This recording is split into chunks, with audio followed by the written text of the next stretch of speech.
saya, tapi saudari saya. Kenapa? Ibrahim tahu kalau Ibrahim jawab dia istri saya, Ibrahim bakalan dibunuh demi ngedapetin istrinya. Ini raja nih nggak bisa move on dari Sarah. Walaupun Sarah itu bukan mantannya, tapi nggak bisa move on. Berharap Sarah itu single, masih jomblo.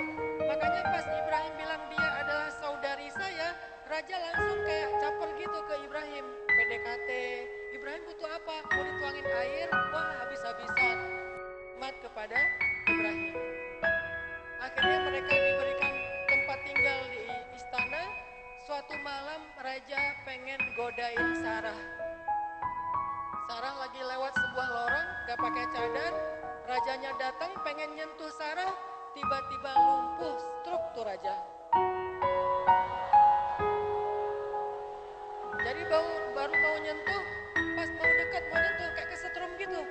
Oh, kesetrum, tangan saya kenapa? Gak bisa gerak, pakai tangan kiri gak bisa gerak. Akhirnya rajanya ditandu ke kamar, stroke. Rajanya mengatakan, perempuan itu bukanlah perempuan biasa, perempuan itu adalah tukang sihir. Akhirnya raja meminta kepada Sarah untuk melepaskan sihir, bahasa raja. Kemudian Sarah dan Ibrahim dibebaskan dan boleh melanjutkan perjalanan ke Palestina. Ini simbol cantiknya Sarah. Saking cantiknya bikin seorang cowok sampai stroke, lumpuh gara-gara terkesima dengan kecantikannya. Ini beda-beda nih. Nanti ada lagi nabi yang Allah kasih keistimewaan tinggi. Ini nabi kayak kalau kita tuh anak basket banget lah pokoknya. Tinggi nabinya. Setinggi apa? Bukan 2 meteran. 80 hasta. Nih 1 hasta nih, setengah meter. Berarti kurang lebih 40 meter. 40 meter. Siapa dia? Adam alaihissalam. Sebagian riwayat mengatakan Adam tingginya 40 meter atau 80 hasta. Dan jangan bilang Adam itu raksasa, tapi kitanya yang hobbit. Kebayang gak teman-teman ya? Ini imajinasi doang. Kebayang gak kalau kita sezaman sama Adam, terus sholat berjamaah gitu di masjid? Kata generasi Adam nih, apaan sih di bawah kaki saya kok ada apa gitu? Gak sengaja keinjak gitu kan ya? Saking gedenya gitu. Nih kelebihan Adam. Nanti ada nabi yang Allah berikan kelebihannya, badannya bagus, six pack.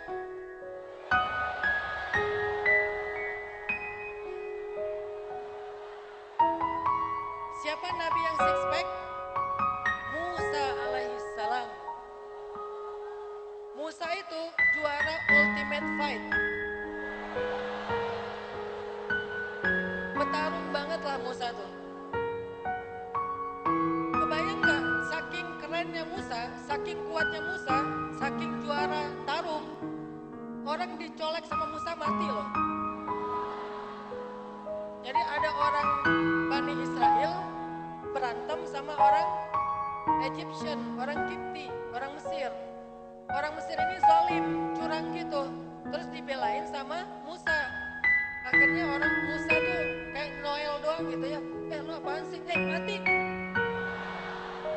Digituin doang. Kalau kita kan nonjok gebukin habis-habisan ya. Kalau ini Musa cuma digituin doang mati. Padahal Musa itu gak sengaja. Jadi lu apaan sih? Mati. Ini saking kuatnya. Sampai ada riwayat malaikat turun kepada Musa dengan wujud seorang laki-laki. Karena Musa gak kenal, ditonjok sama Musa, mata malaikat buta. Naik ke Allah, ya Allah mata saya buta. Kenapa? Ditonjok sama Musa. Allah sembuhkan, turun lagi, mau ditonjok lagi sama Musa. Kata malaikat, jangan saya malaikat. Oh kirain begal.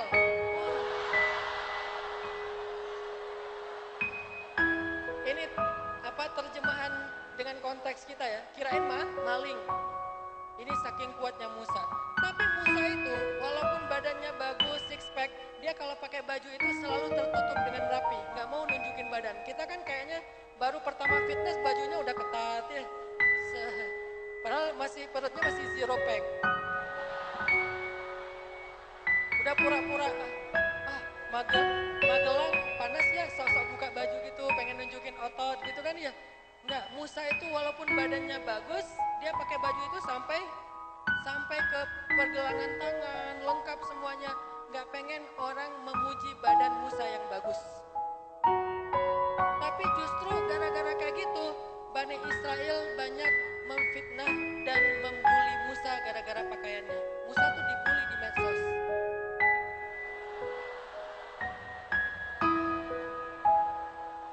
Jadi Bani Israel tuh pada ngomongin Musa kudisan, Musa penyakit kulit. Dan itu hashtagnya tuh di repost banyak orang Bani Israel. Jadi Musa dibully, difitnah, dituduh punya penyakit kulit. Makanya pakai bajunya itu rapi banget. Akhirnya Allah gak rela nabinya yang keren ini dibully. Makanya akhirnya Allah sebutkan di akhir surat Al-Ahzab kisah gimana Allah ngebelain Musa. Di akhir surat Al-Ahzab nanti teman-teman bisa cek. Ketika Musa dibully punya penyakit kulit, akhirnya Allah membuat sebuah adegan. Suatu hari Musa mandi di sebuah sumur, lalu dia buka baju cuma pakai celana doang, bajunya ditaruh di atas batu, mandi. Gak ada yang lihat. Pas udah selesai mandi, mau ngambil baju, ternyata batunya udah pindah. Akhirnya Musa bingung, nih gimana nih, ntar kalau ketahuan badan saya bagus.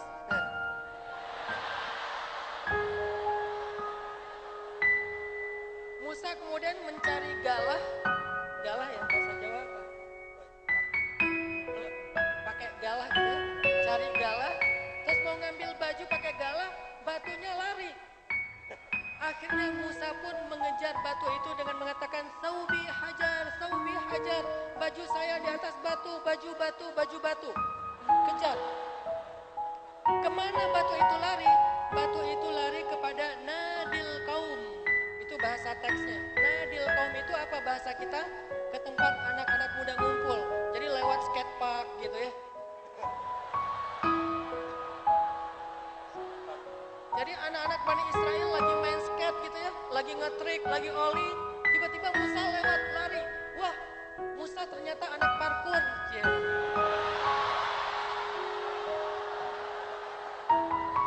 Jadi anak-anak skate Bani Israel lagi pada oli, ngetrik, apa segala macam gitu ya, backflip atau segala macam.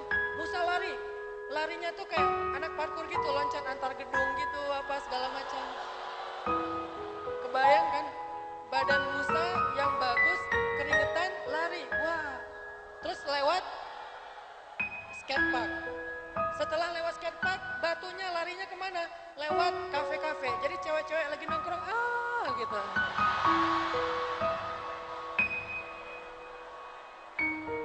Ini bahasa hadisnya Nadil Kaum.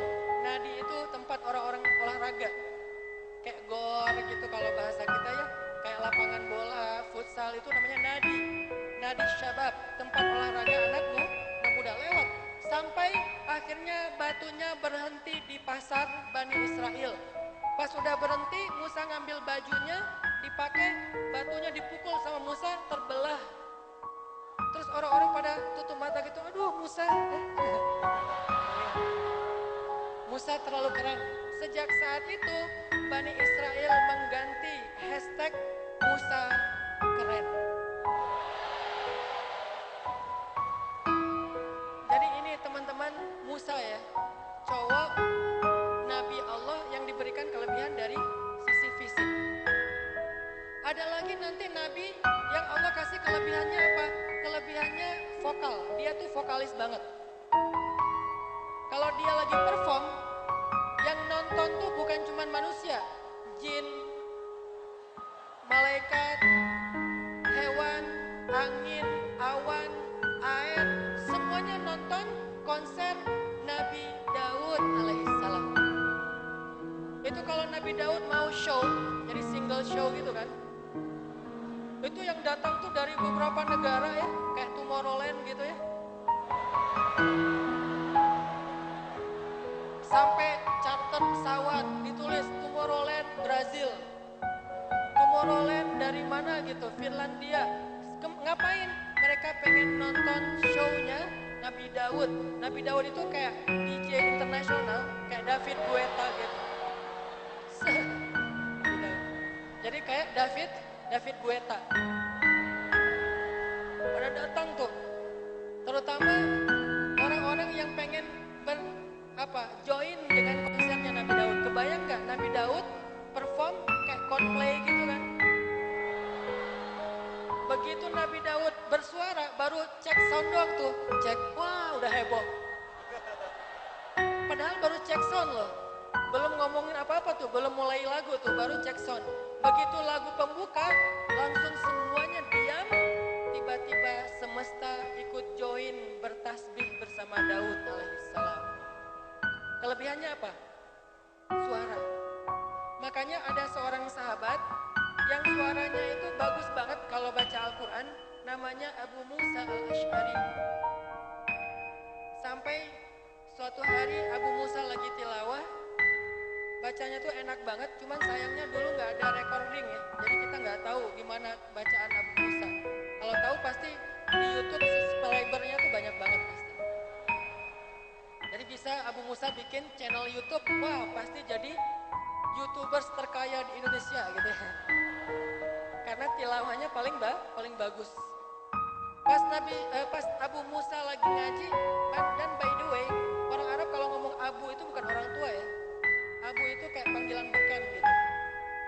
Abu Musa, terus nanti kayak Ali punya anak namanya Hasan, namanya Abul Hasan. Ababak itu artinya bapak yang punya anak cewek cantik-cantik, disebut Abu Bakar.